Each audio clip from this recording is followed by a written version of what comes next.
Datu ekonomikoak aztertuz gero, Gipuzkoan naiz Urola Kosta eskualdean goranzko joera du enpleguak.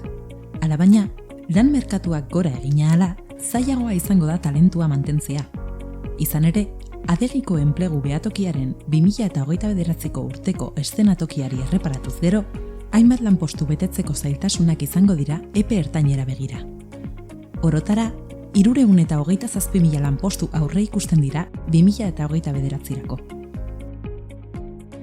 Biztanleria aktiboaren eskaintzan berriz, 318.000 pertsona aurre ikusten dira, eta beraz, 9.000 lanpostuetarako pertsonak topatzeko zailtasunak izango dituzte enpresa arduradunek.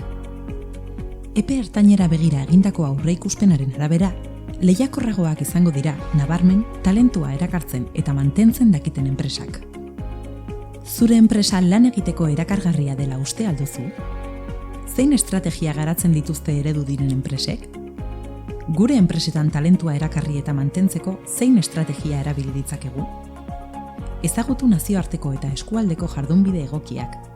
Vision Talent jardunaldian elkartrukatuko ditugu nazioarteko eta inguruko enpresen jardunbide egokiak, baita atzerrira joandako pertsona talentu dunen esperientziak ere.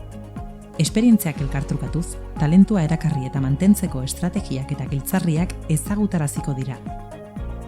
Vision Talent, talentua oinarri, etorkizuneko enpresa helburu. Zatoz!